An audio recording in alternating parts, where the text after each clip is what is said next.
Good evening. I'm Lisa Charleyboy. I'm going to disrupt the narrative today a little bit by getting things a little personal. So I'm going to tell you about my mom. She came from the States and she came up to Canada as a missionary. She went to the interior of BC where she met my father. Her mission wasn't to fall in love, but that is exactly what happened. She said once she saw my dad riding bareback on a horse, she was done. So they got married shortly after, and then my father became chief.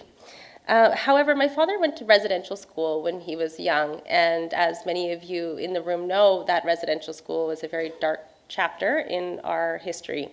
And although I don't know my father's personal story and his personal experience there, we do know that many young children really had terrible experiences that no child should ever have to face. And when I was 4 years old, my father committed suicide. And I remember being at the cemetery during the funeral and trying to skip around because I really knew all of the adults were watching me and they wanted to make sure that I was okay and that somehow me skipping around would make everybody else okay. Because my mom wasn't from the reserve, we had to move shortly after that, and we moved to the suburbs of Vancouver, to the Bible Belt, actually, of Canada. And it was, once we moved there was a total loss of culture for myself. My mom, she stopped talking about my dad, and I was disconnected from my culture pretty much from that point forward. And I didn't really have a strong desire to want to connect to my culture because all of the representations that I saw in mainstream media and pop culture and movies and everything that surrounded me only reinforced negative stereotypes to me. And I felt very confused about my identity then, and I felt a little lost. But eventually, I found my tribe.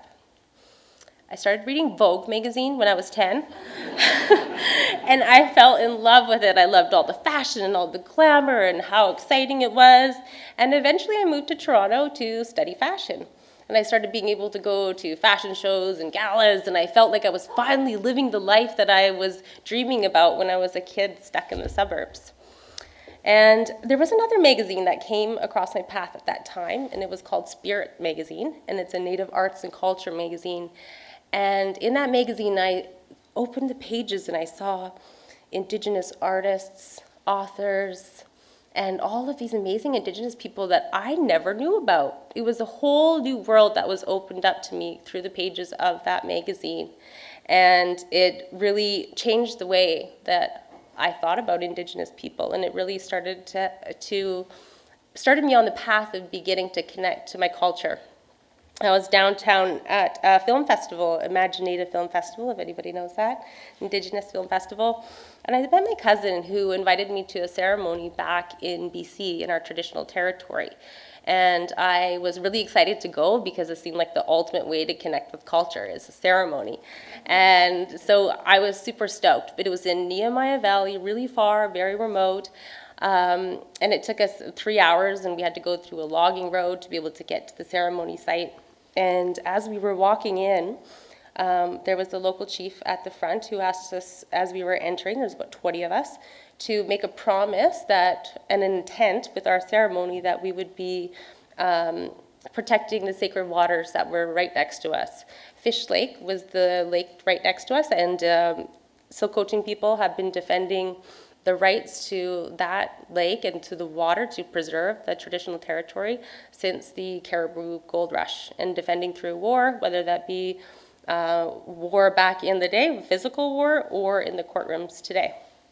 And it was after the experience of the ceremony in the morning when I was standing by a fish lake, and I just felt this immense feeling of peace that I just never have ever known before. And although I felt a bit confused about that promise that I had to make to that chief, I felt that it was the right thing to do.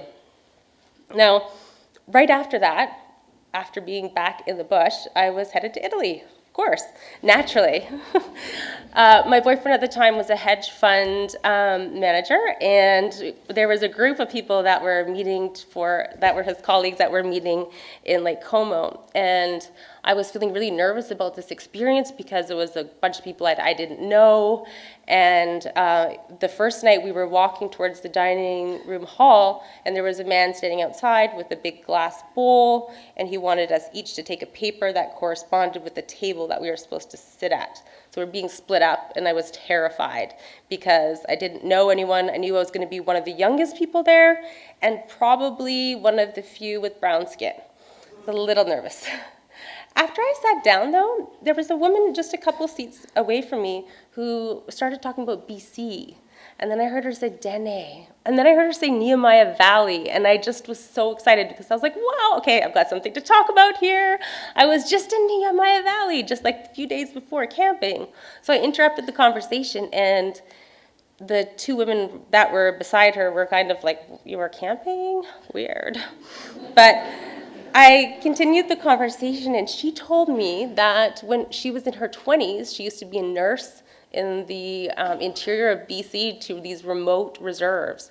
And so we got having a conversation. I told her that I'm from one of them. I told her who my father was and my mother. And she said that she used to know my father and that he was just a really kind and really generous man. And that she was actually my nurse when I was a baby. And it was so incredible because here I was in this far place that was in a place that felt so foreign to me, and I felt so disconnected from, and I found that moment of connection. And that moment of connection really resonated with me just like it did after the ceremony. And that was the point in my life where I realized that I really needed to disrupt my own narrative and to, instead of living a life that was devoted to creating a beautiful Instagram stream, that I wanted to live a life that was connected to culture and community at its core. Thank you.